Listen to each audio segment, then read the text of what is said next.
गुरु जी की साजी नवाजी गुरु रूप गुरु प्यारी साध संगत जी, वाहिगुरु जी का खालसा वाहिगुरु जी की फतेह। सजे पातशाह गुरबाणी गुरु विच जो आपां नूं भेद दे रहे साडे मूल सच दा हुकम दा कि जो साडे सारियां दे मनां वास्ते हुकम है वो इको ही। जिवें हुण आपां सारे ही गुरु घर आउंदे इसे आके असीं सतगुरां तों हुकमनामा जो आपां नूं बख्शिश करके आपां सुणदे, आपां नूं फिर समझाउंदे बई जो हुकम है वो साडे सारियां दे मनां वास्ते इको ही। हुकम कहंदे ने नाम नूं, अनहद जो शब्द है जिस नूं शब्द गुरु का नाम दिता है, इस नूं गुरबाणी गुरु विच हुकम भी आखिया। हुण ये जो हुकम है ये मिटाया नहीं जा सकता। इहदा भेद फिर सानूं गुरबाणी गुरु विच दिता है भी सानूं समझाउंदे भी हुकम है की। सतगुरां दी बाणी गुरु ग्रंथ साहिब जी महाराज ਇਹ ਫਿਰ ਸਾਨੂੰ ਹੁਕਮ ਨੂੰ ਜਣਾਉਂਦੇ, ਹੁਕਮ ਦਾ ਭੇਦ ਦਿੰਦੇ ਵੀ ਹੁਕਮ ਹੈ ਕੀ ਹੈ ਜਿਸ ਨੂੰ ਅਸੀਂ ਮੰਨਣਾ। ਮਹਾਰਾਜ ਫਰਮਾਉਂਦੇ ਇੱਕੋ ਨਾਮ ਹੁਕਮ ਹੈ, ਨਾਨਕ ਸਤਿਗੁਰ ਦੀਆ ਬੁਝਾਈ ਜੀਵ। ਸਤਿਗੁਰੂ ਸਾਨੂੰ ਬੁਝਾਉਂਦੇ ਹੁਕਮ ਨੂੰ ਵੀ ਉਹ ਹੁਕਮ ਹੈ ਕੀ ਆ। ਮਹਾਰਾਜ ਕਹਿੰਦੇ ਜੋ ਨਾਮ ਹੈ ਉਹ ਹੁਕਮ। ਹੁਣ ਅਸੀਂ ਉਹ ਨਾਮ ਨੂੰ ਬੁੱਝ ਕੇ, ਹੁਕਮ ਨੂੰ ਬੁੱਝ ਕੇ ਉਹ ਹੁਕਮ ਦੇ ਵਿੱਚ ਹੋਣਾ। ਜੇ ਅਸੀਂ ਹੁਕਮ ਨੂੰ ਬੁੱਝ ਲੈਂਦੇ ਹਾਂ, ਹੁਕਮ ਦੇ ਦਾਇਰੇ ਵਿੱਚ ਚੱਲਦੇ ਹਾਂ, ਫਿਰ ਸਾਡੇ ਮਨ ਵਾਸਤੇ ਕੋਈ ਪਾਪ ਨਹੀਂ ਹੈ। ਜੇ ਅਸੀਂ ਹੁਕਮ ਤੋਂ ਅੱਕੀ ਹਾਂ, ਹੁਕਮ ਨੂੰ ਬੁੱਝਦੇ ਨਹੀਂ, ਹੁਕਮ ਨੂੰ ਜਾਣਦੇ ਨਹੀਂ ਹੈ, ਫਿਰ ਅਸੀਂ ਜੋ ਵੀ ਕਰਦੇ ਹਾਂ ਉਸ ਨੂੰ ਕਹਿੰਦੇ ਵੀ ਇਹ ਪਾਪ ਕਰਦੇ। ਚਾਹੇ ਅਸੀਂ ਆਪਦੀ ਮਕਸਦ ਦੁਆਰਾ ਚੰਗਾ ਕਰਦੇ ਹਾਂ, ਚਾਹੇ ਸੰਸਾਰ ਉਹਨੂੰ ਚੰਗਾ ਕਹਿੰਦਾ, ਚਾਹੇ ਉਹਨੂੰ ਮਾੜਾ ਕਹਿੰਦਾ, ਹੁਕਮ ਤੋਂ ਆਕੀ ਹੋ ਕੇ ਸਾਡਾ ਸਾਰਾ ਕੁਝ ਕੀਤਾ ਹੋਇਆ ਉਹ ਪਾਪ ਬਣ ਜਾਂਦਾ। ਜੇ ਅਸੀਂ ਹੁਕਮ ਦੇ ਵਿੱਚ ਹਾਂ ਫਿਰ ਸਾਡੇ ਵਾਸਤੇ ਕੋਈ ਪਾਪ ਨਹੀਂ ਹੈ। ਹੁਕਮ ਤੋਂ ਆਕੀ ਹੋ ਕੇ ਜੋ ਸਾਡਾ ਮਨ ਕਰਮ ਕਰਦਾ, ਫਿਰ ਇਹਦੇ ਉੱਤੇ ਉਹ ਕਰਮਾਂ ਦੀ ਮੈਲ ਚੜ੍ਹਦੀ ਤੇ ਉਹਦੇ ਅੰਦਰ ਹਉਮੈ ਆ ਜਾਂਦੀ, ਹੰਕਾਰ ਆ ਜਾਂਦਾ। ਜੇ ਅਸੀਂ ਹੁਕਮ ਦੇ ਵਿੱਚ ਰਹਿੰਦੇ ਹਾਂ, ਹੁਕਮ ਨੂੰ ਬੁੱਝ ਲੈਂਦੇ ਹਾਂ, ਫਿਰ ਸਾਡਾ ਜਿਹੜਾ ਮਨ ਹੈ ਉਹ ਹਉਮੈ ਤੋਂ ਰਹਿਤ ਹੋ ਜਾਂਦਾ। ਇਸ ਲਈ ਸਾਨੂੰ ਮਹਾਰਾਜ ਸਮਝਾਉਂਦੇ, ਨਾਨਕ ਹੁਕਮੇ ਜੇ ਬੂਝੈ ਹਉਮੈ ਕਹੀ ਨਾ ਕੋਈ। ਕਿ ਜੇ ਅਸੀਂ ਹੁਕਮ ਨੂੰ ਬੁੱਝ ਲਈਏ, ਹੁਕਮ ਦੇ ਵਿੱਚ ਆ ਜਾਈਏ, ਤੇ ਸਾਡਾ ਮਨ ਹਉਮੈ ਤੋਂ ਰਹਿਤ ਹੋ ਜਾਵੇ। ਨਹੀਂ ਤਾਂ ਸੰਸਾਰ ਦੇ ਵਿੱਚ ਇਹ ਜੀਵ ਦੇ ਅੰਦਰੋਂ ਹਉਮੈ ਜਾਂਦੀ ਨਹੀਂ, ਜਦ ਤੱਕ ਹੁਕਮ ਨੂੰ ਬੁੱਝਦਾ ਨਹੀਂ, ਨਾਮ ਨੂੰ ਬੁੱਝਦਾ ਨਹੀਂ। ਨਾਮ ਦਾ ਤੇ ਹਉਮੈ ਦਾ, ਇਹ ਦੋਵਾਂ ਦਾ ਆਪਸ ਵਿੱਚ ਵਿਰੋਧ ਹੈ। ਇਹ ਦੋਵੇਂ ਇਕੱਠੇ ਇੱਕ ਥਾਂ ਤੇ ਵੱਸਦੇ। ਮਹਾਰਾਜ ਕਹਿੰਦੇ ਹਉਮੈ ਨਾਮੇ ਨਾਲ ਵਿਰੋਧ ਹੈ, ਦੋਏ ਨਾ ਵਸੇ ਇੱਕ ਠਾਈ। ਬਈ ਇਹ ਦੋਵੇਂ ਇੱਕ ਥਾਂ ਤੇ ਵੱਸਦੇ ਨਹੀਂ, ਇੱਕ ਥਾਂ ਤੇ ਰਹਿੰਦੇ ਨਹੀਂ। ਜਿਸੇ ਨਾਮ ਵਸ ਗਿਆ, ਜਿਸੇ ਨਾਮ ਪ੍ਰਗਟ ਹੋ ਗਿਆ, ਉਸੋਂ ਹਉਮੈ ਥਾਂ ਛੱਡ ਜਾਂਦੀ, ਹਉਮੈ ਬਾਹਰ ਚਲੀ ਜਾਂਦੀ। ਜੇ ਸਾਡੇ ਅੰਦਰ ਨਾਮ ਪ੍ਰਗਟ ਨਹੀਂ ਹੁੰਦਾ, ਅਸੀਂ ਹੁਕਮ ਨੂੰ ਬੁੱਝਦੇ ਨਹੀਂ, ਤੇ ਸਾਡੇ ਅੰਦਰ ਹਉਮੈ ਹੁੰਦੀ। ਫਿਰ ਹਉਮੈ ਕਰਕੇ ਹੀ ਅਸੀਂ ਵਾਪਸ ਫੇਰ ਜੂਨਾਂ 'ਚ ਚਲੇ ਜਾਂਦੇ। ਮਹਾਰਾਜ ਫਰਮਾਉਂਦੇ ਹਉਮੈ ਹੀ ਬੰਧਨਾ, ਫਿਰ ਜੂਨੀ ਪਾਈ। ਬਈ ਇਹ ਹਉਮੈ ਵਿੱਚ ਹੋਣ ਕਰਕੇ ਹੀ ਅਸੀਂ ਫਿਰ ਵਾਪਸ ਜੂਨਾਂ ਦੇ ਵਿੱਚ ਚਲੇ ਜਾਂਦੇ। ਹੁਣ ਇਹ ਸਾਡੇ ਅੰਦਰੋਂ ਹਉਮੈ ਦਾ ਨਾਸ ਓਨਾ ਸਮਾਂ ਹੁੰਦਾ ਨਹੀਂ ਜਿੰਨਾ ਸਮਾਂ ਅਸੀਂ ਹੁਕਮ ਨੂੰ ਬੁੱਝਦੇ ਨਹੀਂ, ਹੁਕਮ ਦੇ ਵਿੱਚ ਆਉਂਦੇ ਨਹੀਂ। ਇਸ ਲਈ ਮਹਾਰਾਜ ਕਹਿੰਦੇ ਜੇ ਅਸੀਂ ਅਨਹਦ ਬਾਣੀ ਦੇ ਨਾਲ, ਅਨਹਦ ਸ਼ਬਦ ਦੇ ਨਾਲ ਜੁੜ ਜਾਂਦੇ ਹਾਂ, ਫਿਰ ਉੱਥੇ ਜਾ ਕੇ ਹਉਮੈ ਦਾ ਨਾਸ ਹੁੰਦਾ ਹੈ। ਮਹਾਰਾਜ ਕਹਿੰਦੇ ਅਨਹਦ ਬਾਣੀ ਪਾਈਏ ਤੇ ਹਉਮੈ ਹੋਈ ਵਿਨਾਸ਼। ਬਈ ਜਦੋਂ ਅਸੀਂ ਨਾਮ ਦੇ ਨਾਲ ਜੁੜ ਕੇ ਹੁਕਮ ਦੇ ਵਿੱਚ ਆ ਗਏ, ਤੇ ਹਉਮੈ ਦਾ ਨਾਸ ਹੋ ਜਾਣਾ। ਹੁਣ ਜਦ ਤੱਕ ਸਾਡਾ ਮਨ ਤ੍ਰੈ ਗੁਣਾਂ ਦੇ ਵਿੱਚ, ਵਿਚਾਰਾਂ ਦੇ ਵਿੱਚ, ਉਹਨਾਂ ਸਮਾਂ ਫਿਰ ਇਹਦੇ ਉੱਤੇ ਇਹ ਹਉਮੈ ਦੀ ਮੈਲ ਲੱਗਦੀ ਹੈ। ਇਸ ਵਾਸਤੇ ਫਿਰ ਇਹ ਸਾਡੇ ਤੇ ਮਾਲਕ ਦੇ ਵਿੱਚ ਹਉਮੈ ਦਾ ਹੀ ਪੜਦਾ ਜਾਂਦਾ। ਮਹਾਰਾਜ ਸਾਨੂੰ ਫਿਰ ਸਮਝਾਉਂਦੇ, ਜਦੋਂ ਆਪਾਂ ਸਤਸੰਗਤ ਕਰਦੇ, ਆਪਾਂ ਨੂੰ ਗਿਆਨ ਹੁੰਦਾ, ਸੋਝੀ ਆਉਂਦੀ ਬਈ ਸਾਡੇ ਤੇ ਮਾਲਕ ਦੇ ਵਿੱਚ ਇਹ ਪੜਦਾ ਹੈ ਹਉਮੈ। ਫਿਰ ਆਪਾਂ ਬੇਨਤੀ ਕਰਦੇ ਵੀ ਸਾਨੂੰ ਕੋਈ ਐਸਾ ਗੁਰਮੁਖ, ਐਸਾ ਕੋਈ ਸੰਤ ਮਿਲ ਜੇ ਜਿਹੜਾ ਸਹਿਜ ਵਿੱਚ ਵਿਚਰਦਾ ਹੋਵੇ, ਜਿਹੜਾ ਸਾਡੇ ਅੰਦਰੋਂ ਇਹ ਹਉਮੈ ਦਾ ਨਾਸ਼ ਕਰ ਦੇਵੇ, ਜਿਹੜਾ ਸਾਨੂੰ ਇਹ ਭੇਤ ਦੇਵੇ ਤੇ ਪੜਦਾ ਸਾਡਾ ਪਾਸੇ ਹੋ ਜੇ। ਮਹਾਰਾਜ ਫਰਮਾਉਂਦੇ, ਕੋਈ ਐਸਾ ਸੰਤ ਸਹਿਜ ਸੁਖ ਦਾਤਾ ਮੋਹਿ ਮਾਰਗ ਦੇ ਬਤਾਈ, ਅੰਤਰ ਲਖ ਨ ਜਾਈ ਲਖਿਆ, ਵਿੱਚ ਪੜਦਾ ਹਉਮੈ ਪਾਈ। ਬਈ ਸਾਡੇ ਤੇ ਮਾਲਕ ਦੇ ਵਿੱਚ ਜਿਹੜਾ ਪੜਦਾ ਹੈ ਹਉਮੈ ਦਾ ਪੈ ਗਿਆ। ਹਉਮੈ ਹੋਣ ਕਰਕੇ ਹੀ ਅਸੀਂ ਮਾਲਕ ਚੋਂ ਦੂਰ। ਹੁਣ ਇਹ ਹਉਮੈ ਫਿਰ ਆਪਾਂ ਨੂੰ ਦੱਸਦੇ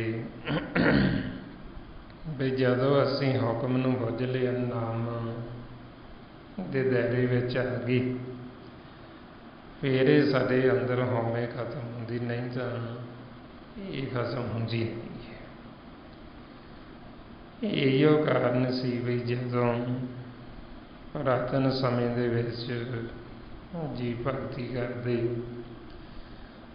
ਉਹਨਾਂ ਨੂੰ ਨਾਮ ਭਗਤੀ ਦਾ ਭੇਦ ਹੋਣ ਕਰਕੇ, ਨਾ ਹੁਕਮ ਦਾ ਭੇਦ ਹੋਣ ਕਰਕੇ, ਉਹ ਫਿਰ ਵਿਚਾਰਾਂ ਦੇ ਵਿੱਚ ਕਰਦੇ, ਤ੍ਰੈ ਗੁਣਾਂ ਦੇ ਵਿੱਚ ਕਰਦੇ। ਜਦੋਂ ਜੀਵ ਤ੍ਰੈ ਗੁਣਾਂ 'ਚ ਕਰਦਾ ਹੈ, ਸ਼ਕਤੀ ਉਹਨੂੰ ਵੀ ਮਿਲਦੀ ਹੈ। ਪਰ ਜਦੋਂ ਉਹਨੂੰ ਸ਼ਕਤੀ ਮਿਲਦੀ, ਫਿਰ ਉਹਦਾ ਇਸਤੇਮਾਲ ਉਹ ਆਪਦੀ ਮੱਤ ਦੁਆਰਾ ਕਰਦਾ, ਕਿਉਂਕਿ ਉਹਨੇ ਗੁਰੂ ਦੀ ਮੱਤ ਨਹੀਂ ਲਈ ਹੁੰਦੀ। ਫਿਰ ਉਹਨੇ ਬਣਨਾ ਤਾਂ ਅਸੀਂ ਸਿਮਰਨ ਕਰਕੇ, ਭਗਤੀ ਕਰਕੇ, ਹੁਕਮ ਦੇ ਵਿੱਚ ਆ ਕੇ ਹਰ ਜਨ ਬਣਨਾ ਹੁੰਦਾ ਸਾਡੇ ਮਨ ਨੂੰ। ਬਈ ਮਾਲਕ ਹਰੀ ਹੈ ਤੇ ਅਸੀਂ ਜਨ ਬਣਨਾ ਹੁੰਦਾ ਉਸ ਦੀ। ਤੇ ਜਦੋਂ ਜੀਵ ਫਿਰ ਗੁਰੂ ਦੀ ਮੱਤ ਤੋਂ ਬਿਨਾਂ ਕਰਦਾ, ਉਹ ਹਰ ਜਨ ਨਹੀਂ, ਉਹ ਇਕੱਲਾ ਜਨ ਬਣ ਜਾਂਦਾ। ਫਿਰ ਉਹਦੇ ਅੰਦਰ ਹੋਰ ਹਉਮੈ, ਹੋਰ ਹੰਕਾਰ ਆ ਜਾਂਦਾ। ਇਸ ਵਾਸਤੇ ਫਿਰ ਉਹ ਜਿਹੜੀ ਉਹਨੂੰ ਸ਼ਕਤੀ ਮਿਲਦੀ, ਉਹਦੀ ਫਿਰ ਉਹ ਦੁਰਵਰਤੋਂ ਕਰਦਾ। ਕਿਸੇ ਨੂੰ ਸ਼ਰਾਪ ਦੇ ਦਿੰਦਾ ਜਿਹਦੇ ਨਾਲ ਵਿਚਾਰ ਨਹੀਂ ਮਿਲਦੇ, ਤੇ ਕਿਸੇ ਨੂੰ ਜਿਹਦੇ ਨਾਲ ਵਿਚਾਰ ਮਿਲਦੇ ਉਹਨੂੰ ਕੋਈ ਵਰ ਦੇ ਦਿੰਦਾ, ਤੇ ਉਹਦੇ ਅੰਦਰ ਫਿਰ ਉਹ ਜਿਹੜੀ ਹਉਮੈ ਹੈ, ਉਹ ਹਉਮੈ ਉਵੇਂ ਜਾਰੀ ਰਹਿੰਦੀ ਹੈ। ਇਸ ਵਾਸਤੇ ਫਿਰ ਆਪਾਂ ਨੂੰ ਮਿਸਾਲਾਂ ਦਿੱਤੀਆਂ ਐਸੇ ਜੀਵਾਂ ਦੀਆਂ, ਜਿਵੇਂ ਹਰਨਾਕਸ਼ ਹੋਏ। ਭਗਤੀ ਹਰਨਾਕਸ਼ ਨੇ ਵੀ ਬਹੁਤ ਕੀਤੀ, ਪਰ ਨਿਰੰਕਾਰ ਦੀ ਨਹੀਂ ਕੀਤੀ, ਮਾਲਕ ਦੀ, ਦੂਜੇ ਦੀ ਕੀਤੀ। ਜਿਵੇਂ ਕੋਈ ਜੀਵ ਕਿਸੇ ਹੋਰ ਦੇਵੀ ਦੇਵਤਿਆਂ ਨੂੰ ਮੰਨਦਾ ਹੈ, ਕਿਸੇ ਦੂਜੇ ਨੂੰ ਮੰਨਦਾ ਹੈ, ਹੁਣ ਉਹਦੀ ਜਿਹੜੀ ਭਗਤੀ ਕਰਦਾ, ਉਹ ਭਗਤੀ ਕਰਦਾ ਕੋਈ ਸ਼ਕਤੀ ਲੈਣ ਵਾਸਤੇ। ਇਸ ਕਰਕੇ ਫਿਰ ਉਹਨੇ ਜਦੋਂ ਭਗਤੀ ਕੀਤੀ, ਉਹਨੇ ਵਰ ਲੈ ਲਈ ਬਈ ਮੈਂ ਜਿਹੜੀ ਚੀਜ਼ ਤੋਂ ਉਹਨੂੰ ਡਰ ਸੀ, ਬਈ ਮੈਂ ਨਾ ਕਿਸੇ ਬੰਦੇ ਤੋਂ ਮਰਾਂ, ਨਾ ਮੈਨੂੰ ਕੋਈ ਜਾਨਵਰ ਮਾਰ ਸਕੀ, ਨਾ ਮੈਂ ਧਰਤੀ 'ਤੇ ਮਰਾਂ, ਨਾ ਮੈਂ ਅਸਮਾਨ 'ਤੇ ਮਰਾਂ, ਨਾ ਮੈਂ ਦਿਨੇ ਮਰਾਂ, ਨਾ ਰਾਤ ਨੂੰ ਮਰਾਂ। ਜਾਣੀ ਦੀ ਇਸ ਤਰ੍ਹਾਂ ਜਿਹੜੀ ਜਿਹੜੀ ਚੀਜ਼ ਤੋਂ ਉਹਨੂੰ ਖਤਰਾ ਸੀ ਉਹਨੇ ਉਹ ਸਾਰੇ ਵਰ ਲਏ। ਜਦੋਂ ਵਰ ਲਏ ਤੇ ਉਹਦੇ ਅੰਦਰ ਹੋਰ ਹਉਮੈ ਹੋਣ ਕਰਕੇ ਹਉਮੈ ਦਾ ਨਾਸ਼ ਨਹੀਂ ਹੋਇਆ ਤੇ ਉਹਨੇ ਆਪਦਾ ਨਾਂ ਜਪਾਉਣਾ ਸ਼ੁਰੂ ਕਰ ਦਿੱਤਾ ਵੀ ਮੇਰਾ ਨਾਂ ਜਪੋ। ਤੇ ਉਹਦੇ ਘਰ ਹੀ ਫਿਰ ਮਾਲਕ ਨੇ ਭਗਤ ਨੂੰ ਭੇਜ ਦਿੱਤਾ, ਪ੍ਰਹਲਾਦ ਨੂੰ। ਹੁਣ ਬਾਕੀ ਜੀਵ ਸਾਰੇ ਉਹਦਾ ਨਾਂ ਜਪਦੇ, ਕਿਉਂਕਿ ਉਹਦਾ ਪੂਰਾ ਡਰ ਸੀ, ਪੂਰੀ ਦਹਿਸ਼ਤ ਪਾਈ ਸੀ ਉਸਨੇ ਵੀ ਜਿਹੜਾ ਨਹੀਂ ਜਪੇਗਾ ਉਹਨੂੰ ਸਜ਼ਾ ਦਿੱਤੀ ਜਾਏਗੀ। ਹੁਣ ਭਗਤ ਪ੍ਰਹਲਾਦ ਉਹ ਮਾਲਕ ਦਾ ਨਾਂ ਜਪਦੇ, ਉਹ ਰਾਮ ਰਾਮ ਜਪਦੇ, ਮਾਲਕ ਨੂੰ ਜਪਦੇ। ਤੇ ਇਸ ਵਾਸਤੇ ਫਿਰ ਉਹਨਾਂ ਨੂੰ ਜਦੋਂ ਇਸ ਗੱਲ ਦਾ ਪਤਾ ਲੱਗਿਆ ਤੇ ਉਹਨਾਂ ਨੇ ਉਹਨਾਂ ਨੂੰ ਸਜ਼ਾ ਦੇਣੀ ਚਾਹੀ ਵੀ ਪਹਿਲਾਂ ਛੋਟੇ ਸੀ ਵੀ ਬੱਚਾ ਹੈ ਵੀ ਉਹਨੂੰ ਡਰਾਉਣ ਦੀ ਕੋਸ਼ਿਸ਼ ਕਰਨ, ਹਨੇਰੇ ਕਮਰੇ 'ਚ ਰੱਖਿਆ ਵੀ ਤਾਂ ਕਿ ਡਰ ਜਾਵੇ। ਹੁਣ ਜਿਹਦੀ ਅੰਦਰੋਂ ਲੈਵਲ ਲੱਗੀ ਨਾਮ ਦੇ ਨਾਲ, ਜਿਹਦੇ ਹਿਰਦੇ 'ਚ ਪ੍ਰਕਾਸ਼ ਹੈ, ਉਹਨੂੰ ਹਨੇਰੇ ਤੋਂ ਥੋੜ੍ਹੀ ਡਰ ਲੱਗਦਾ। ਫਿਰ ਉਹਨਾਂ ਨੂੰ ਜਦੋਂ ਡਰਾਇਆ ਧਮਕਾਇਆ ਗਿਆ, ਨਹੀਂ ਡਰੇ, ਕਿਉਂਕਿ ਜਿਹੜਾ ਨਿਰਭਉ ਨੂੰ ਜਪਦਾ ਮਾਲਕ ਨੂੰ, ਉਹਨੂੰ ਕਿਸੇ ਕਿਸਮ ਦਾ ਕੋਈ ਭੈ, ਕੋਈ ਡਰ ਰਹਿੰਦਾ ਨਹੀਂ। ਇਸ ਲਈ ਮਹਾਰਾਜ ਕਹਿੰਦੇ ਨਿਰਭਉ ਜਪੈ ਸਗਲ ਭਉ ਮਿਟੇ। ਬਈ ਫਿਰ ਸਾਨੂੰ ਇੰਨਾ ਪਤਾ ਲੱਗ ਜਾਂਦਾ ਵੀ ਮੌਤ ਤੇ ਜਨਮ ਮਾਲਕ ਦੇ ਵਾਸਤੇ, ਸਾਨੂੰ ਕੋਈ ਮਾਰ ਨਹੀਂ ਸਕਦਾ ਉਹ ਤੋਂ ਬਿਨਾਂ। ਜੇ ਮਾਲਕ ਨੇ ਸਾਨੂੰ ਮਾਰਨਾ, ਸਾਡਾ ਸਮਾਂ ਆ ਗਿਆ ਤੇ ਸਾਨੂੰ ਕੋਈ ਬਚਾ ਨਹੀਂ ਸਕਦਾ, ਸਾਨੂੰ ਜਾਣਾ ਹੀ ਪੈਣਾ।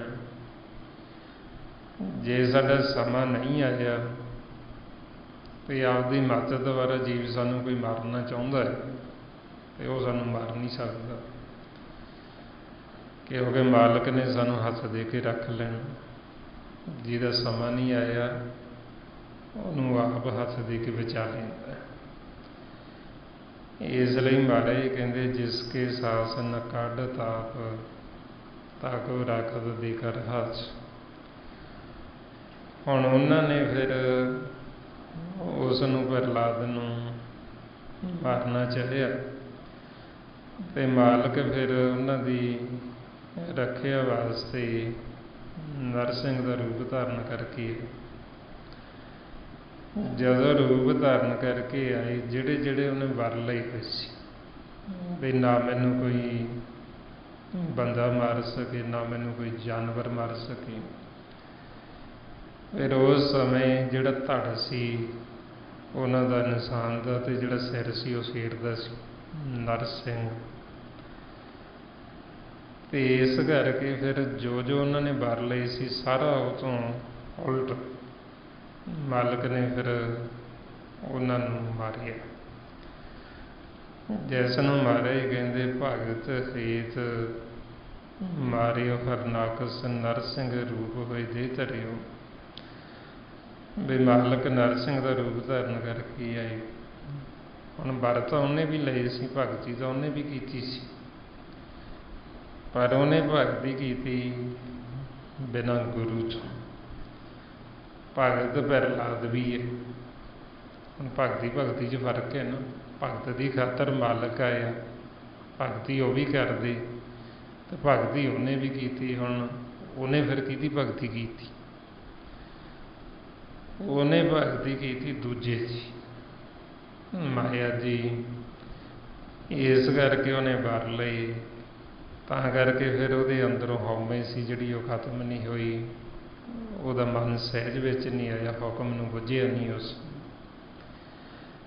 ਇਸ ਵਾਸਤੇ ਫਿਰ ਸਾਨੂੰ ਸਮਝਾਇਆ ਵੀ ਆਪਦੀ ਮੱਤ ਦੁਆਰਾ ਜੀਵ ਕਿੰਨਾ ਵੀ ਕਰਦਾ ਹੈ, ਜਦ ਤੱਕ ਉਹ ਹੁਕਮ ਨੂੰ ਬੁੱਝਦਾ ਨਹੀਂ ਉਹਦੇ ਅੰਦਰੋਂ ਜਿਹੜੀ ਹਉਮੈ ਹੈ, ਹੰਕਾਰ ਹੀ ਜਾਂਦਾ। ਤੇ ਜਿਹੜਾ ਹੰਕਾਰ ਹੈ ਉਹ ਮਾਲਕ ਨੂੰ ਭਾਉਂਦਾ ਨਹੀਂ, ਪਰਮਾਤਮਾ। ਮਹਾਰਾਜ ਕਹਿੰਦੇ ਹਰ ਜੀਓ ਅਹੰਕਾਰ ਨਾ ਭਾਵਈ, ਵੇਦ ਕੂਕ ਸੁਣਾਵੇ।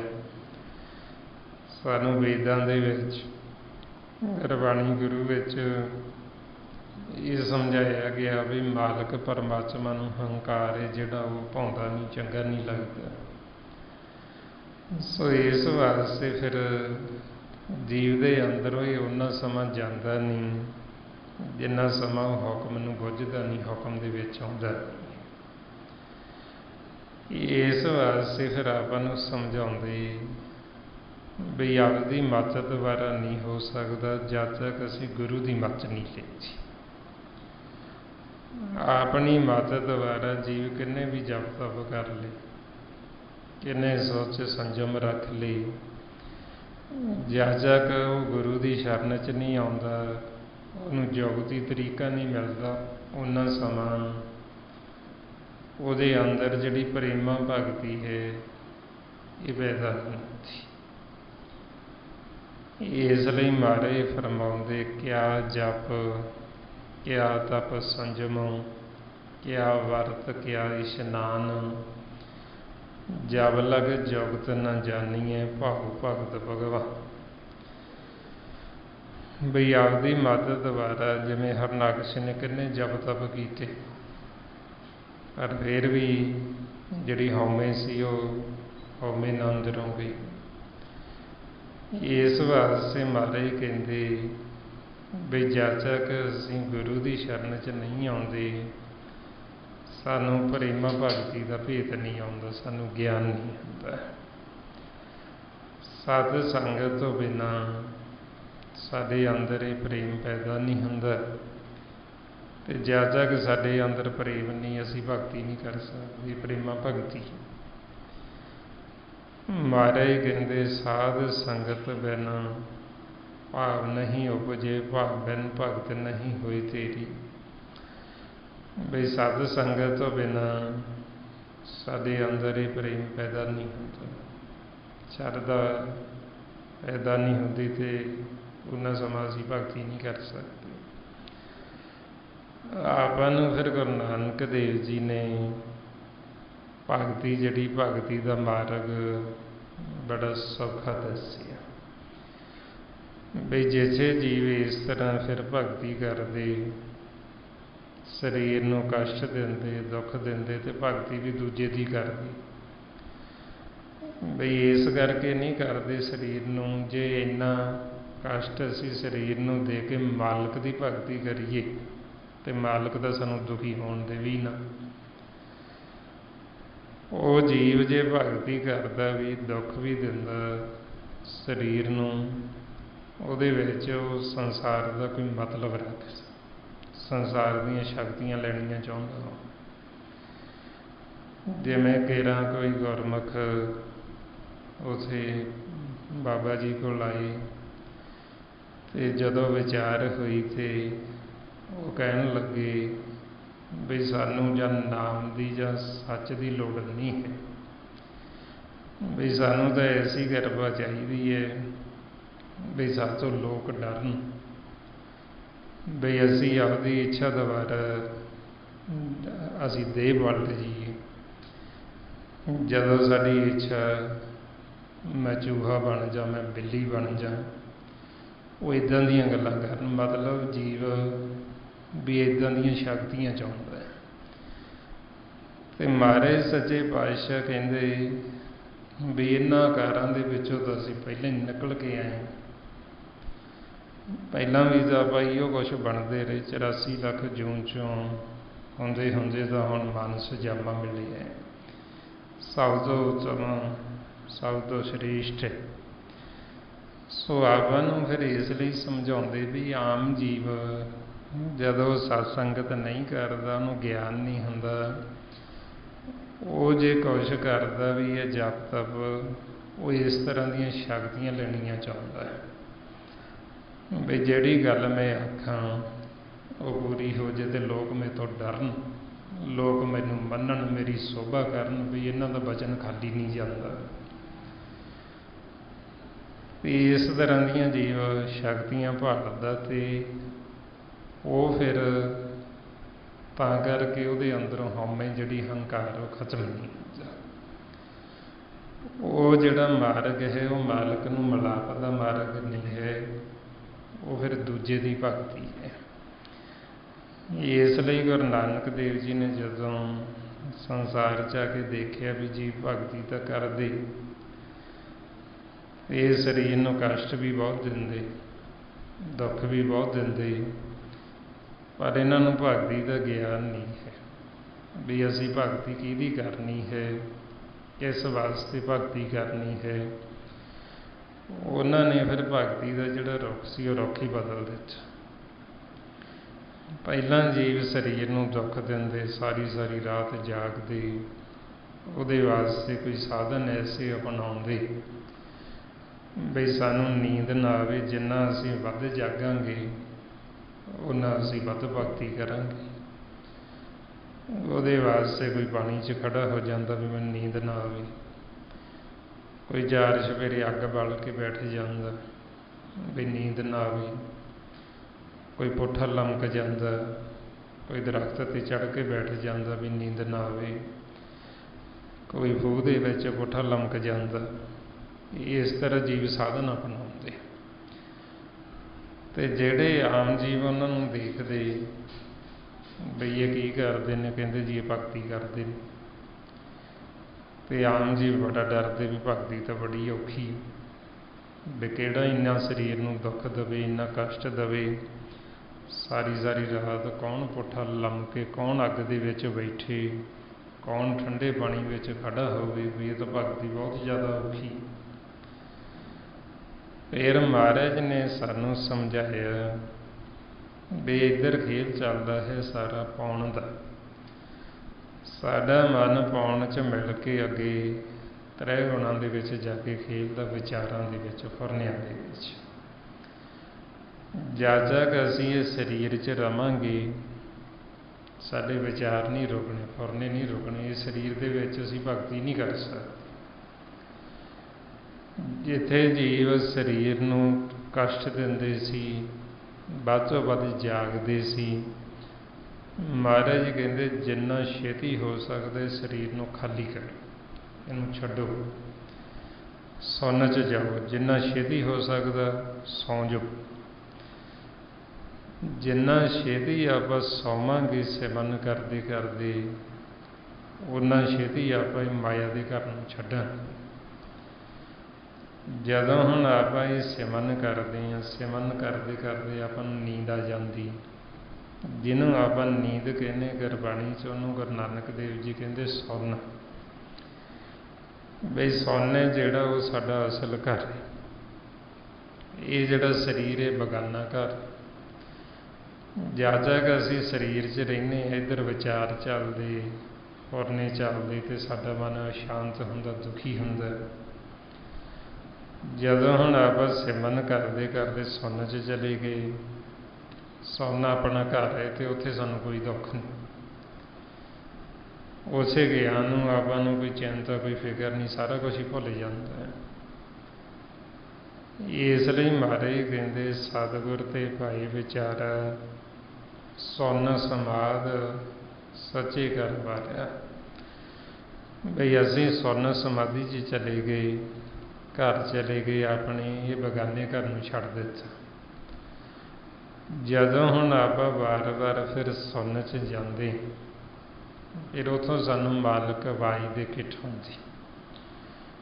ਉਹ ਜਿਹੜੀ ਆਵਾਜ਼ ਪ੍ਰਗਟ ਹੁੰਦੀ ਧੁਨ, ਉਸ ਨੂੰ ਨਾਮ ਆਖੇ ਤੇ ਉਸ ਨੂੰ ਹੁਕਮ ਕੀਜੀ। ਸਾਡੇ ਮਨ ਵਾਸਤੇ ਫਿਰ ਉਹ ਹੁਕਮ ਹੈ। ਫਿਰ ਅਸੀਂ ਉਹ ਨਾਮ ਨੂੰ ਜਦੋਂ ਸੁਣਦੇ ਹਾਂ, ਸ਼ਬਦ ਨੂੰ, ਉਸ ਨੂੰ ਸੁਣ ਕੇ ਆਪਣਾ ਜਿਹੜਾ ਮਨ ਹੈ, ਇਹਦੇ ਮਨ ਜਾਗਦਾ ਹੈ। ਮਾਰੇ ਫਰਮਾਉਂਦੇ ਧੁਨ ਉਪਜੀ ਸ਼ਬਦ ਜਗਾਇਆ, ਕਿ ਉਹ ਧੁਨ ਪ੍ਰਗਟ ਹੋ ਗਈ, ਸ਼ਬਦ ਪ੍ਰਗਟ ਹੋ ਗਿਆ ਤੇ ਮਨ ਜਾਗ ਪਿਆ। ਜਦੋਂ ਮਨ ਫਿਰ ਉਹ ਸ਼ਬਦ ਨੂੰ ਸੁਣਦਾ ਫਿਰ ਉਸ ਨੂੰ ਕਹਿੰਦੇ ਨੇ ਵੀ ਹੁਣ ਇਹ ਭਗਤੀ ਤੇ ਲਾਗੇ ਨੇ। ਸਾਡੀ ਜਿਹੜੀ ਭਗਤੀ ਫਿਰ ਉੱਥੋਂ ਸ਼ੁਰੂ ਹੁੰਦੀ ਨਾਮ ਤੋਂ, ਸਹਿਜ ਧੁਨ ਚੋਂ। ਮਹਾਰਾਜ ਕਹਿੰਦੇ ਗੁਰਮੁਖ ਭਗਤ ਜਿਤ ਸਹਿਜ ਧੁਨ ਉਪਜੇ। ਵੀ ਜਦੋਂ ਸਾਡੇ ਅੰਦਰ ਅਨਹਦ ਸ਼ਬਦ ਪ੍ਰਗਟ ਹੋ ਗਿਆ, ਸਾਡੇ ਮਨ ਨੇ ਉਹਨੂੰ ਸੁਣਨਾ ਸ਼ੁਰੂ ਕਰ ਦਿੱਤਾ, ਉਦੋਂ ਕਹਿੰਦੇ ਵੀ ਇਹ ਹੁਣ ਭਗਤੀ ਕਰਦੇ ਨੇ। ਭਗਤੀ ਕੀ ਹੈ? ਗੁਰੂ ਦੀ ਸੇਵਾ ਕਰਨੀ ਇਹ ਭਗਤੀ ਹੈ। ਮਹਾਰਾਜ ਕਹਿੰਦੇ ਗੁਰ ਸੇਵਾ ਗੁਰ ਭਗਤ ਹੈ ਬਿਰਲਾ ਪਾਵੇ ਕੋਈ। ਬਈ ਮਾਲਕ ਇੱਥੇ ਬੋਲ ਰਿਹਾ, ਸਾਡੇ ਮਨ ਨੇ ਬੈਠ ਕੇ ਉਹਨੂੰ ਸੁਣਨਾ। ਇਹ ਜਿਹੜਾ ਸਰੀਰ ਹੈ, ਸਰੀਰ ਤੋਂ ਆਪਾਂ ਵੱਖ ਹੋ ਗਏ, ਪਾਉਣ ਤੋਂ ਸਾਡਾ ਮਨ ਵੱਖ ਹੋ ਗਿਆ। ਇਹ ਸਰੀਰ ਉੱਥੇ ਕੋਈ ਕੰਮ ਨਹੀਂ ਕਰਦਾ। ਸਰੀਰ ਫੇਰ ਕੰਮ ਕਰੇਗਾ ਜਦੋਂ ਸਾਡਾ ਮਨ ਆ ਕੇ ਇੱਧਰ ਪਾਉਣ 'ਚ ਮਿਲੇਗਾ, ਫਿਰ ਇਹ ਗਿਆਨ ਇੰਦਰੀ ਕਰਮ ਇੰਦਰੀਆਂ ਤੋਂ ਕੰਮ ਲਏਗਾ। ਜਦੋਂ ਅਸੀਂ ਪਾਉਣ ਤੋਂ ਅੱਡ ਹੋ ਜਾਂਦੇ ਫਿਰ ਇਹ ਸਰੀਰ ਕੰਮ ਨਹੀਂ ਕਰੇਗਾ, ਜਿੱਥੇ ਪਿਆ ਉੱਥੇ ਪਿਆ ਰਹੇਗਾ। ਪਾਉਣ ਤੋਂ ਅੱਡ ਹੋਣ ਤੋਂ ਬਾਅਦ ਹੀ ਫਿਰ ਆਪਣੀ ਜਿਹੜੀ ਭਗਤੀ ਹੈ, ਭਗਤੀ ਸ਼ੁਰੂ ਹੁੰਦੀ। ਇਸ ਲਈ ਗੁਰੂ ਨਾਨਕ ਦੇਵ ਜੀ ਫਿਰ ਆਪਾਂ ਨੂੰ ਨਿਰਾਲੀ ਭਗਤੀ ਦੱਸਦੇ, ਸੌਖੀ। ਮਹਾਰਾਜ ਕਹਿੰਦੇ ਤ੍ਰੈ ਗੁਣ ਮੇਟੇ ਚੌਥੇ ਵਰਤੇ ਇਹਾਂ ਭਗਤ ਨਿਰਾਰੀ। ਵੀ ਇੱਧਰ ਪਹਿਲਾਂ ਸਾਡਾ ਮਨ ਤ੍ਰੈ ਗੁਣਾਂ 'ਚ ਸੀ, ਆਉਣ ਦੇ ਵਿੱਚ ਜਦੋਂ ਮਿਲਿਆ ਸੀ ਵਿਚਾਰਾਂ 'ਚ ਚੱਲਦਾ ਸੀ, ਤੇ ਜੀਵ ਭਗਤੀ ਵੀ ਵਿਚਾਰਾਂ 'ਚ ਹੀ ਕਰਦੇ ਸੀ। ਤੇ ਭਗਤੀ ਵੀ ਜਦੋਂ ਕਰਦੇ ਕਿਸੇ ਨਾ ਕਿਸੇ ਮੰਗ ਵਾਸਤੇ, ਕੋਈ ਨਾ ਕੋਈ ਵਿੱਚ ਸੰਸਾਰ ਦਾ ਮਤਲਬ ਰੱਖਦੇ, ਕੋਈ ਇੱਛਾ ਰੱਖ ਕੇ ਕਰਦੇ। ਤੇ ਜਦੋਂ ਆਪਾਂ ਪਾਉਣ ਤੋਂ ਵੱਖ ਹੋ ਜਾਂਦੇ, ਉੱਥੇ ਸਾਨੂੰ ਕੋਈ ਆ ਸੰਸਾਰ ਦਾ ਵਿਚਾਰ ਨਹੀਂ ਰਹਿੰਦਾ, ਫਿਰ ਆਪਣੀ ਕੋਈ ਆ ਸੰਸਾਰੀ ਇੱਛਾ ਨਹੀਂ ਰਹਿੰਦੀ। ਫਿਰ ਉਸੋਂ ਆਪਣੀ ਭਗਤੀ ਸ਼ੁਰੂ ਹੁੰਦੀ। ਤੇ ਉਹ ਜਦੋਂ ਅਸੀਂ ਨਾਮ ਨੂੰ ਸੁਣਦੇ, ਉੱਥੇ ਜਾ ਕੇ ਸਾਡੇ ਅੰਦਰੋਂ ਹਉਮੈ ਦਾ ਨਾਸ ਹੁੰਦਾ। ਮਹਾਰਾਜ ਕਹਿੰਦੇ ਤ੍ਰੈ ਗੁਣ ਮੇਟੇ ਚੌਥੇ ਚਿੱਤ ਲਾਇਆ, ਨਾਨਕ ਹਉਮੈ ਮਾਰ ਬ੍ਰਹਮ ਮਨਾਇਆ। ਵੀ ਜਦੋਂ ਅਸੀਂ ਚੌਥੇ ਪਾਸੇ ਚਲੇ ਗਏ, ਤ੍ਰੈ ਗੁਣਾਂ ਤੋਂ ਉੱਪਰ ਉੱਠ ਗਏ, ਨਾਮ ਦੇ ਨਾਲ ਸਾਡੀ ਸੁਰਤੀ ਜੁੜ ਗਈ, ਫਿਰ ਉੱਥੇ ਜਾ ਕੇ ਸਾਡੇ ਅੰਦਰੋਂ ਹਉਮੈ ਦਾ ਨਾਸ ਹੁੰਦਾ, ਹੰਕਾਰ ਦਾ ਨਾਸ ਹੁੰਦਾ। ਫਿਰ ਉਸ ਨੂੰ ਕਹਿੰਦੇ ਵੀ ਹੁਣ ਇਹ ਭਗਤੀ ਕਰਦੇ, ਵੀ ਹੁਣ ਇਹ ਸੇਵਕ ਇਹਦੇ ਸ਼ਬਦ ਗੁਰੂ ਦੇ। ਜਿਵੇਂ ਆਮ ਜੀਵ ਕਹਿੰਦਾ ਹੈ ਵੀ ਅਸੀਂ ਕਿਸੇ ਨੂੰ ਹੋਰ ਨਹੀਂ ਮੰਨਦੇ ਜੀ, ਅਸੀਂ ਪੁਜਾਰੀ ਹਾਂ ਸ਼ਬਦ ਗੁਰੂ ਦੇ। ਸਾਡਾ ਗੁਰੂ ਹੈ ਸ਼ਬਦ। ਹੁਣ ਉਹ ਸ਼ਬਦ ਗੁਰੂ ਕਿੱਥੇ ਹੈ? ਸ਼ਬਦ ਗੁਰੂ ਦੇ ਪੁਜਾਰੀ ਅਸੀਂ ਕਦੋਂ ਬਣਦੇ ਹਾਂ? ਉਹਦਾ ਭੇਦ ਕਿਸੇ ਵਿਰਲੇ ਨੂੰ, ਮੁੱਖੋਂ ਤਾਂ ਸਾਰੇ ਹੀ ਕਹਿ ਦਿੰਦੇ, ਪਰ ਉਹਦਾ ਭੇਦ ਗੁਰੂ ਦੀ ਮੱਤ ਦੁਆਰਾ ਆਉਂਦਾ। ਉਹ ਸ਼ਬਦ ਗੁਰੂ ਦਾ ਪੁਜਾਰੀ ਬਹੁਤ ਵਿਰਲੇ ਹੁੰਦੇ। ਇਸ ਵਾਸਤੇ ਫਿਰ ਮਹਾਰਾਜ ਸਾਨੂੰ ਸਮਝਾਉਂਦੇ ਵੀ ਜਦੋਂ ਅਸੀਂ ਉਹ ਸ਼ਬਦ ਗੁਰੂ ਦੇ ਨਾਲ ਸਾਡੀ ਸੁਰਤੀ ਜੁੜ ਗਈ, ਉਦੋਂ ਕਹਿੰਦੇ ਵੀ ਹੁਣ ਇਹ ਸੇਵਕ ਨੇ, ਇਹਨਾਂ ਨੂੰ ਹੁਣ ਸੇਵਾ ਬਣਨਾ ਹੀ ਹੈ। ਹੁਣ ਇਹਨਾਂ ਨੇ ਹੁਕਮ ਨੂੰ ਬੁੱਝ ਲਿਆ, ਹੁਣ ਇਹ ਪਰਮ ਪਦਵੀ ਪ੍ਰਾਪਤ ਕਰ ਲੈਣਗੇ, ਹੁਣ ਇਹ ਸਦਾ ਵਾਸਤੇ ਅਮਰ ਹੋ ਜਾਣਗੇ, ਦੁਬਾਰਾ ਵਾਪਸ ਨਹੀਂ ਹੋਣਗੇ। ਮਹਾਰਾਜ ਫਰਮਾਉਂਦੇ ਸੇਵਕ ਕੋ ਸੇਵਾ ਬਣਾਈ, ਹੁਕਮ ਬੂਝ ਪਰਮ ਪਦ ਪਾਈ। ਬਈ ਉੱਥੇ ਸਾਡੇ ਮਨ ਨੂੰ ਕਹਿੰਦੇ ਹੁਣ ਇਹ ਸੇਵਕ ਹੈ, ਹੁਣ ਇਹ ਸੇਵਾ ਕਰਦਾ ਹੈ। ਕਿਹਦੀ? ਸ਼ਬਦ ਗੁਰੂ ਦੀ। ਜਦੋਂ ਅਸੀਂ ਸ਼ਬਦ ਗੁਰੂ ਦੇ ਪੁਜਾਰੀ ਬਣਾਂਗੇ, ਸੇਵਾ ਕਰਾਂਗੇ, ਫਿਰ ਸਾਨੂੰ ਦਰਗਾਹ 'ਚ ਥਾਂ ਮਿਲਣੀ ਹੈ। ਨਹੀਂ ਤਾਂ ਜੇ ਅਸੀਂ ਦੂਜੇ ਦੀ ਸੇਵਾ ਕਰਦੇ ਹਾਂ, फिर सानू थां नहीं है। महाराज कहते आवे तवे की चाकरी क्यों दरगे पावे। भी जे असी सेवा तो करते हैं काल दी, माया दी, पुजारी हाँ माया दी, फिर असी आखिए भी सानू दरगाह च थां मिलेगी। तो महाराज कहते इदां नहीं मिलती। दरगाह दे विच थां सानू फिर मिलती जदों असी ये मालिक के चरणों नाल जुड़ते हैं।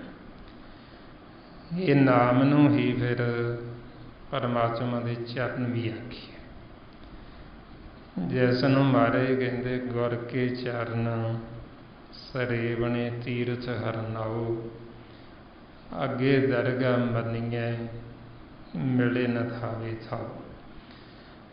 बई ये फिर नाम नूं तीरथ भी आखिया साडे मन वास्ते। ये तीरथ दे विच इशनान करन तो बाद सानू अगे दरगाह च थां मिल जाती है।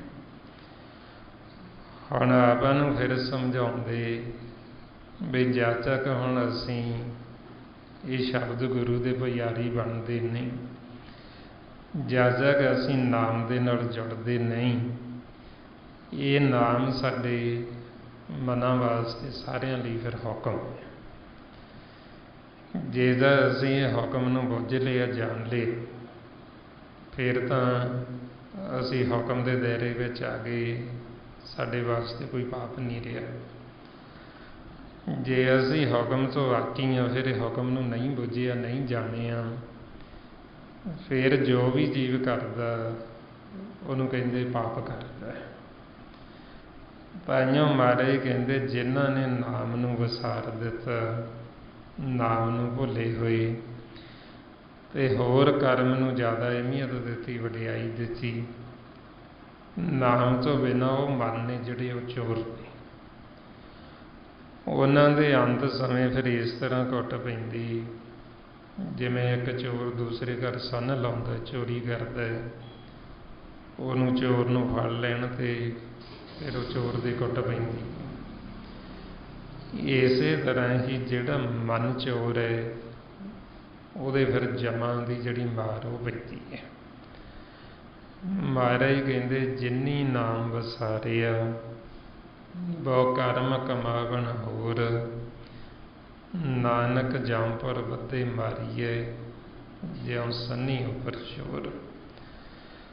बई वो मन चोर ने जिहड़े नाम तो टुटे हुए, जिहड़े हुक्म तो आकी ने, जिहड़े हुक्म दे विच आ गए गुरमुख, उन्हां नूं फिर कहंदे भी ये मेरे संत ने, ये मेरे साधु ने, ये मेरे गुरमुख, ये मेरे ब्रह्म ज्ञानी ने, ये मेरे गुरसिख ने। फिर उन्हां दी वडियाई करदे महाराज। जिहड़े हुक्म तो आकी उन्हां नूं लाणतां पाउंदे, उन्हां नूं फिर कहंदे भी ये मनमुख ने, ये साकत ने, ये अंध ज्ञानी ने, ये मूर्ख ने, ये पशु ने, ये परेत ने, ये परेतां तो भी भैड़े ने। फिर उन्होंने इदां दियां विचारां इदां उन्होंने संबोधन करके कहते हैं। सो इस वास्ते फिर ये सारी जिहड़ी अवस्था ये अपने मन की, साडे मन ने संत साधु भगत बनना है।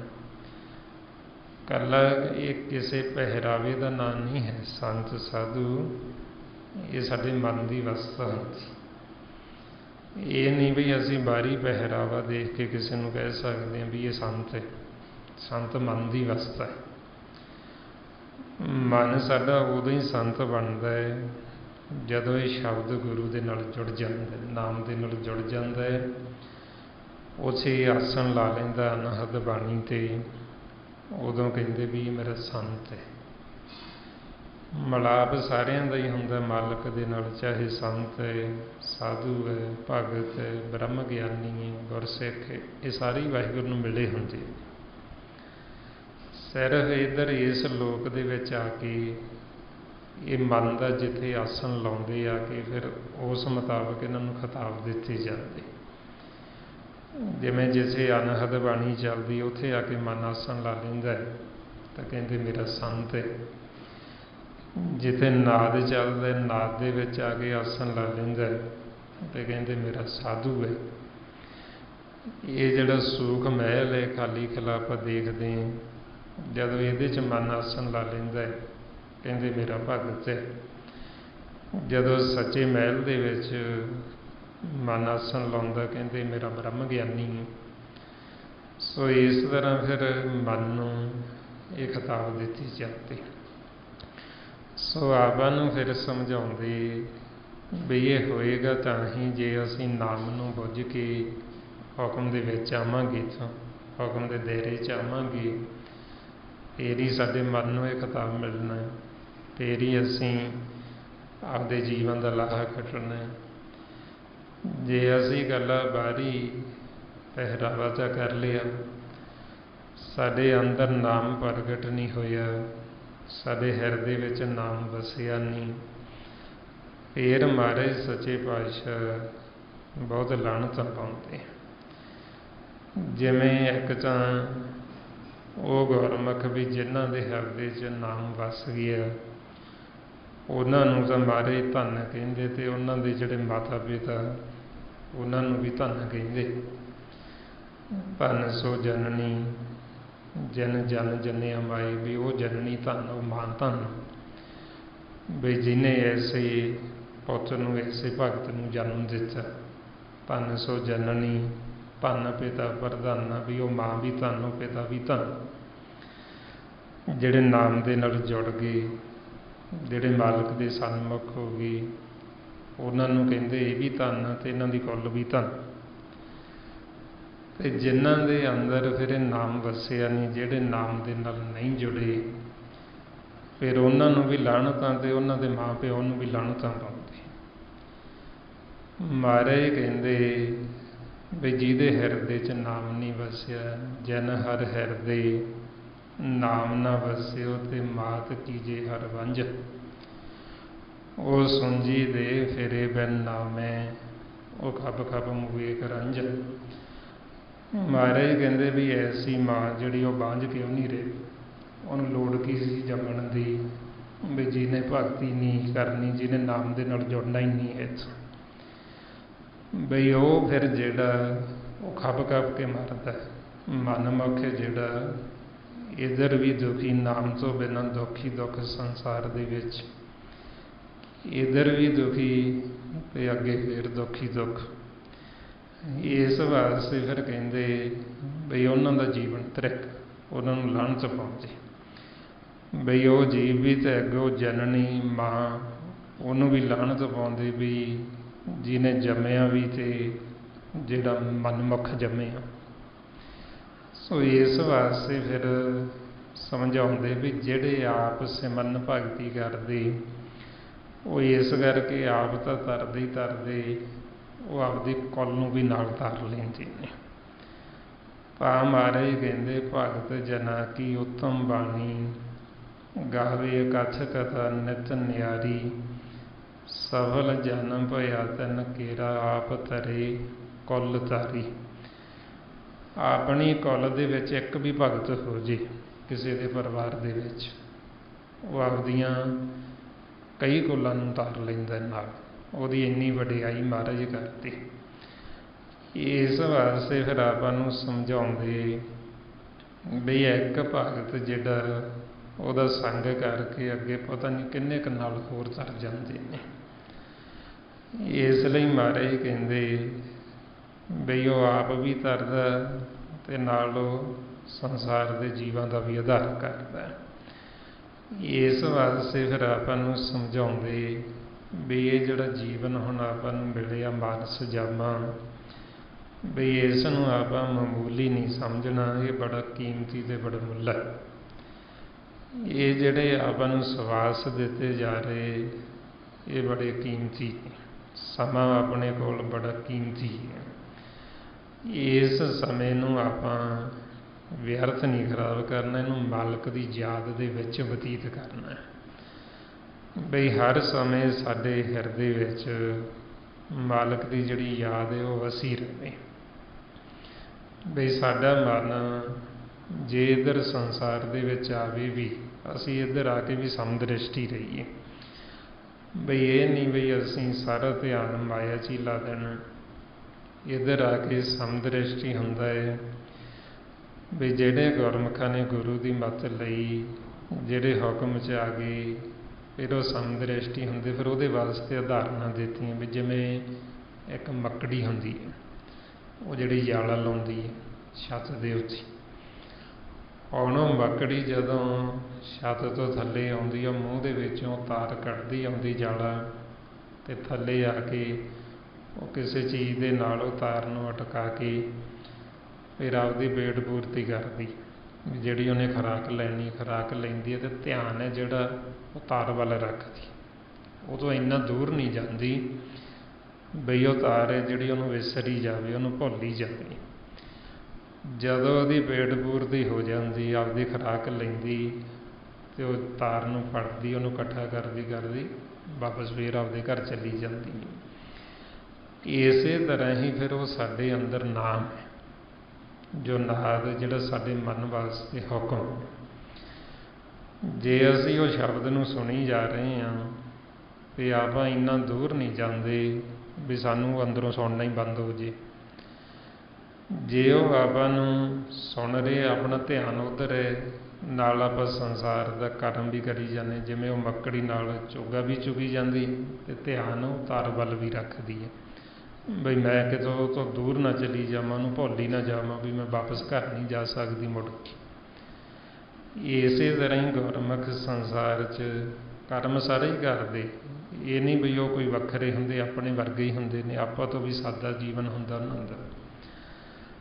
ਸੰਸਾਰ 'ਚ ਰਹਿੰਦੇ, ਵਿਚਰਦੇ, ਕੰਮਕਾਰ ਕਰਦੇ, ਪਰ ਸੁਰਤ ਉਹਨਾਂ ਦੀ ਅੰਦਰੋਂ ਨਾਮ ਦੇ ਨਾਲ ਜੁੜੀ ਹੁੰਦੀ। ਇੰਨਾ ਦੂਰ ਨਹੀਂ ਜਾਂਦੇ ਵਿਚਾਰਾਂ 'ਚ ਵੀ ਉਹਨਾਂ ਨੂੰ ਨਾਮ ਹੀ ਸੁਣਨਾ ਬੰਦ ਹੋ ਜੇ।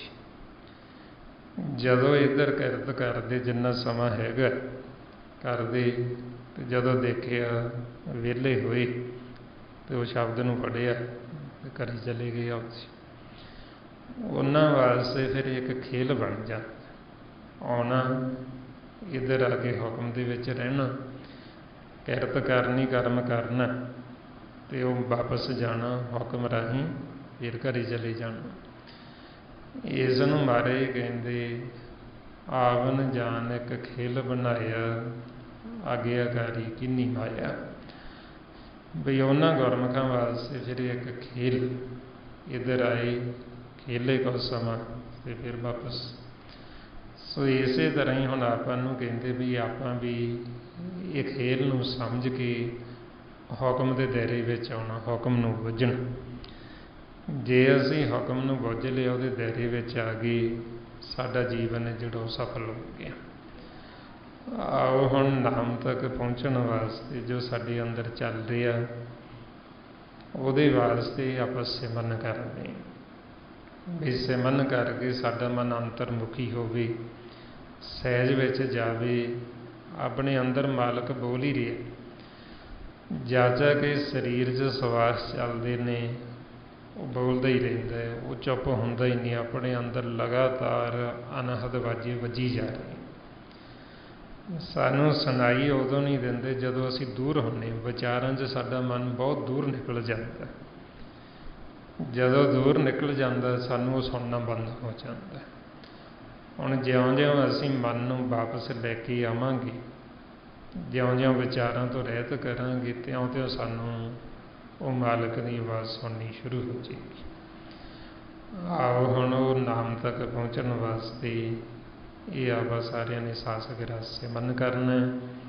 ਆਓ ਸਾਰੇ ਗੁਰਮੁਖ ਪਿਆਰੇ ਕਰੋ ਜੀ ਸ਼ੁਰੂ। ਵਾਹਿਗੁਰੂ ਵਾਹਿਗੁਰੂ ਵਾਹਿਗੁਰੂ ਵਾਹਿਗੁਰੂ ਵਾਹਿਗੁਰੂ ਵਾਹਿਗੁਰੂ ਵਾਹਿਗੁਰੂ ਵਾਹਿਗੁਰੂ ਵਾਹਿਗੁਰੂ ਵਾਹਿਗੁਰੂ ਵਾਹਿਗੁਰੂ ਵਾਹਿਗੁਰੂ